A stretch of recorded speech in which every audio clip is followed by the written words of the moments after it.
దాదాపు మతస్థులందరూ కూడా మానవ జన్మ చాలా గొప్పదని చెబుతూ ఉంటారు.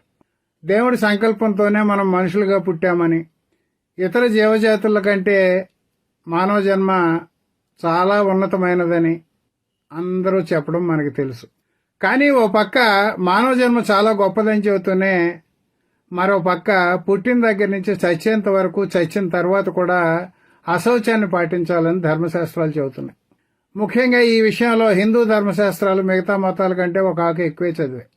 పుట్టినప్పుడు జాతా శౌచం అట, అంటే పుట్టుకతో వచ్చే మైలని జాతా శౌచం అంటారు. ఈ జాతా శౌచం 10 రోజుల పాటు ఉంటుందట. కన్న తల్లికి పుట్టిన బిడ్డకి కూడా జాతా శౌచం వర్తిస్తుందని హిందూ ధర్మశాస్త్రాలు చెబుతున్నాయి. 11వ రోజున స్నానం చేస్తే ఈ జాతా శౌచం పోతుందట. బైబిల్ విషయానికి వస్తే జాతా శౌచం హిందూ మతంలో ఉన్నట్టుగానే కనిపిస్తుంది దాదాపుగా. కాకపోతే అక్కడ మగబిడ్డకి ఆడబిడ్డకి పుట్టుకలో వైరుధ్యం ఉందని బైబిల్ చెప్పడం విశేషం. బైబిల్లోని లేవీకాండం 12వ అధ్యాయం, ఎవరైనా ఒక స్త్రీ ఆడపిల్లని కన్నట్లయితే మగబిడ్డని కనడం కంటే అది రెట్టింపు దోషం అని చెబుతోంది. ఎలాగంటే ఒక స్త్రీ మగబిడ్డని కంటే 7 దినములు కడగానే ఉండాలట. కడగా ఉండడం అంటే ఇతరులకు దూరంగా ఉండడం. ఆడబిడ్డని కంటే 2 వారాలు కడగా ఉండాలంట, అంటే రెట్టింపు రోజులు అనమాట. మగబిడ్డని కంటే 33 దినములు రక్తశుద్ధి దినాలుగా పాటించాలట, అంటే రక్తం కూడా మైలుపడిపోతుందన్నమాట బైబిల్ ప్రకారం. అదే ఆడపిల్లని కన్నట్టయితే 66 దినములు రక్తశుద్ధి దినాలుగా పాటించాలట. ఖురాన్ విషయానికి వస్తే పుట్టుక మైల, చావు మైల మనకు కనిపించవు. పుట్టుకలోనూ చావులోనూ చేసే ఇతర తంతులు కనిపిస్తాయి గాని ఈ రకంగా అశౌచం పాటించడం అనేది మనకు కనిపించదు. హిందూ మతంలో జాతా శౌచం అయిపోయిన తర్వాత ప్రథమ రజస్వల శౌచం మనందరికీ తెలుసు. చాలా ఆర్భాటంగా చేస్తూ ఉంటారు. ఆ తర్వాత ప్రతి నెల జరిగేటువంటి ఋతుక్రమాన్ని బహిష్ట శౌచం పేరు మీద నిన్నమన్నటి దాకా ఆచరించారు. ఈవేళ ఉమ్మడి కుటుంబాలు లేకుండా పోయి కేవలం భార్యాభర్తలు పిల్లలతో ఒంటరి జీవితాలు గడపడం ప్రారంభమైన తర్వాత, మగాళ్లతో సమానంగా ఆడవాళ్లు కూడా చదువుకుని ఉద్యోగాలు చేయడం ప్రారంభమైన తర్వాత ఈ ఋతుక్రమ శౌచాన్ని పాటించేటువంటి మహిళల సంఖ్య బాగా తగ్గిపోయింది. కాలంతో పాటు సమాజం దీన్ని అంగీకరించింది కానీ మిగతా అశౌచాలను పాటించకుండా పోవడం లేదు. ఇది అవసరం కాబట్టి ఏమీ చెప్పలేని, ప్రశ్నించలేని స్థితిలో సమాజం మిన్నకుండిపోయింది. మరణం దగ్గరికి వచ్చేటప్పటికి మృతా శౌచాన్ని వేళ అందరూ పాటిస్తున్నారు దాదాపుగా. పల్లెటూళ్ళలో అయితే బాగా ఎక్కువగా కనిపిస్తుంది. పట్టణాలు, నగరాల్లో అయితే కాస్త సడలింపులు కనిపిస్తాయి. ఎవరైనా మరణిస్తే ఆ మృతదేహాన్ని దర్శించడానికి వెళ్లిన వాళ్ళకి కూడా మైల సోకుతుంది, అశౌచం సోకుతుంది. దాన్ని శవదర్శన శౌచం అన్నారు. శవదర్శన శౌచం స్నానం చేయగానే పోతుంది.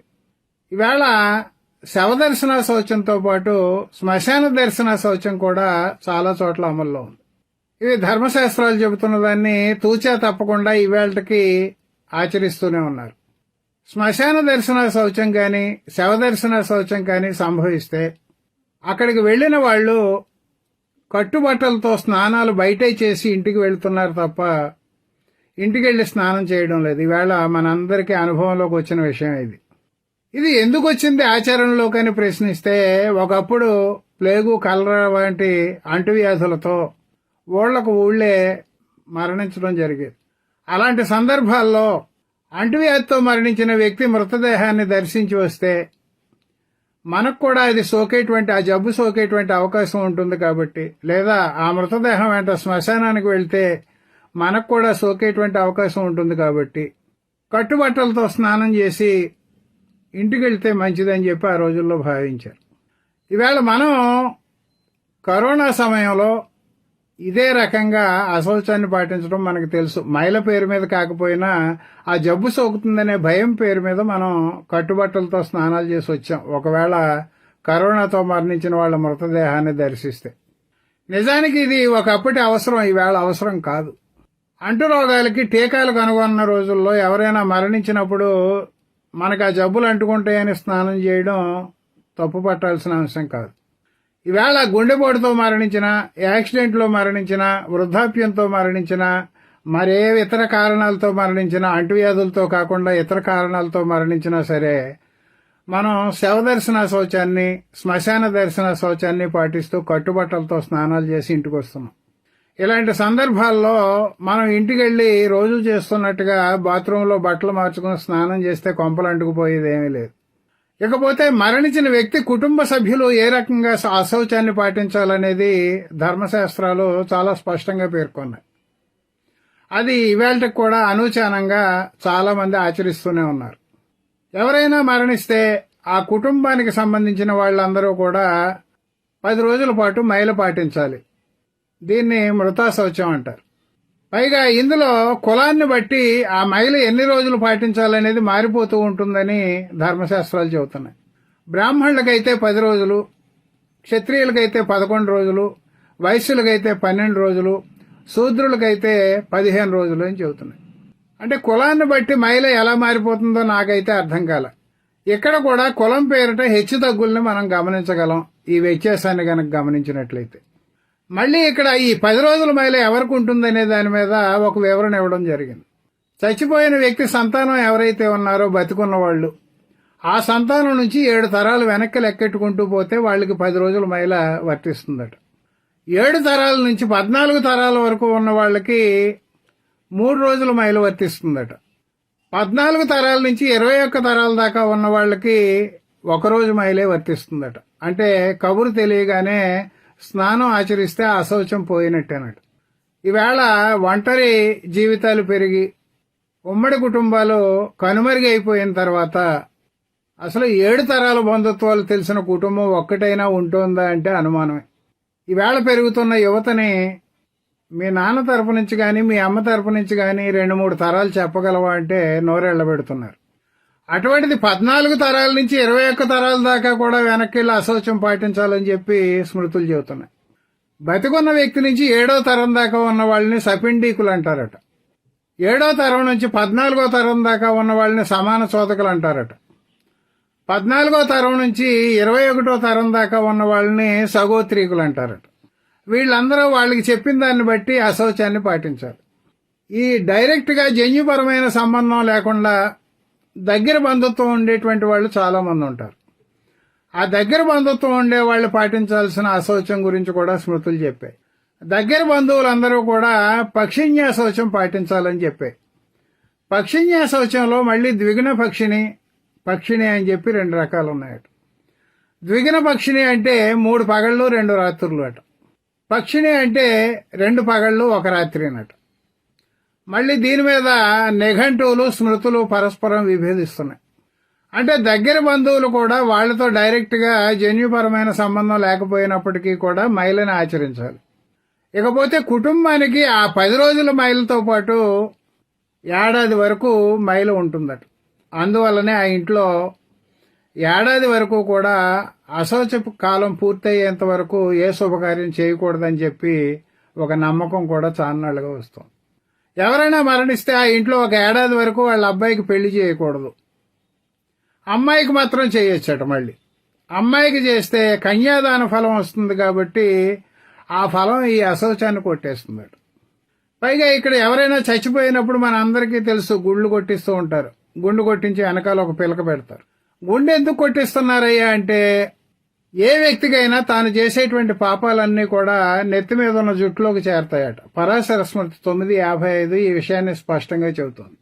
మన పాపాలన్నీ నెత్తి మీద ఉన్న జుట్టులోకి చేరతాయి కాబట్టి ఆ జుట్టును కత్తిరించుకుని పాపాలని కొట్టివేసి మనం శుద్ధి అయిన తర్వాత మాత్రమే చచ్చిపోయిన వాళ్ళ కర్మకాండలు ఆచరించాలట. ఈవేళ పల్లెటూరులో దీన్ని చాలా మంది ఆచరిస్తున్నారన్నమాట వాస్తవం. మరి పిల్లకి ఎందుకు పెడతారంటే దానికి రకరకాల కారణాలు చెబుతున్నారు. మనం హిందువులుగా పుట్టాం కాబట్టి నేను హిందువుని అని చెప్పి జన్మలో ఒక్కసారైనా మనం ప్రకటించుకోవడానికి పిలక పెట్టాలని చెప్పేవాళ్ళు కొంతమంది. పిలక పెడితే జుట్టులోంచి బయటకు పోయేటువంటి ఉష్ణోగ్రత మిగతాదంతా గుండు కొట్టిస్తాం కాబట్టి మొత్తం ఉష్ణం బయటకు పోకుండా పిలక పెడితే ఆ పిలకలో ఉన్న వెంట్రుకల ద్వారానే కాస్త ఉష్ణం బయటకు పోతుందని చెప్పేవాళ్ళు కొంతమంది. ఈవేళ ప్రతి ఆచారానికి సంప్రదాయానికి కూడా సైన్స్ను ముడివేసి ఏదో రకంగా దాన్ని సమర్థించుకోవడానికి ప్రయత్నించే వాళ్ళ సంఖ్య పెరిగింది. ఈ మృతా శౌచం పాటించకపోతే అప్పటి వరకు ఆ వ్యక్తి తన జన్మలో చేసిన పుణ్యఫలాలన్నిటిని కూడా కోల్పోతాడట. అందువల్ల తాను చేసిన పుణ్యఫలం తనకి దక్కాలి అంటే పాపాలని కొట్టివేసి శుద్ధి చేసుకుని అశౌచాన్ని పాటించాలట. మనం పేరుకు మాత్రమే అణుయుగంలో జీవిస్తున్నాం. భావాల పరంగా మధ్యయుగాలు దాటి ఇంకా బయటికి రాలేదని చెప్పడానికి ఇటువంటివన్నీ కూడా ఉదాహరణలుగా నిలుస్తూ ఉంటాయి. ఈ రోజుల్లో బహిష్ట శౌచాన్ని పాటించడం సాధ్యం కాదు కాబట్టి చాలామంది పాటించకపోయినా ప్రశ్నించే సాహసం చేయడం లేదు ఎవరు. అలాగే జాతా శౌచాన్ని మృతా శౌచాన్ని పాటించకపోయినా ఈవేళ కొంపలంటుకుపోయే పరిస్థితి ఏమీ లేదు. కొన్ని సందర్భాల్లో మన దగ్గర బంధువులు మరణించినప్పటికీ కూడా మనకు ఆ సమాచారం తెలియడానికి 10 రోజులు దాటి పట్టొచ్చు సమయం. ఈలోపు మనం స్నానం చేయకపోతే మనకేదో అదనంగా వచ్చే నష్టం కానీ అదనంగా చుట్టుకునే పాపం కానీ ఏదో ఉంటుందని మనం భావించడం లేదు. అసలు మన దగ్గర బంధువులు ఎవరో తెలియకుండా బతుకుతున్నటువంటి ఈవేళ యువతరానికి ఇలాంటి అశౌచాలని పాటించకపోతే ఏదో జరిగిపోతుందని చెప్పి భావించడం అనేది మన ఆలోచనలో ఉండేటువంటి లోపమే తప్ప మరొకటి కాదు. ఆలోచించండి ఒకసారి. ఈవేళ మన పూర్వీకుల ఆచరణని యథాతథంగా తీసుకోవడం అవసరమా? కొన్నింటిని పక్కన పెడితే కొంపలంటుకుపోయే పరిస్థితి ఉందా? అసలు మనిషి పుట్టుకుని మైలని మనం ఎలా చెబుతాం? ప్రకృతిలో ప్రతి జీవి మరణిస్తున్నట్టుగానే మనిషి కూడా కాలధర్మం చెందుతుంటే దాన్ని కూడా అశౌచానికి ముడిపెట్టి ఈ రకంగా పిచ్చి పిచ్చి కార్యక్రమాలు ఆచరించడం అవసరమా? ఆలోచించి చూడండి, మీకే తెలుస్తుంది.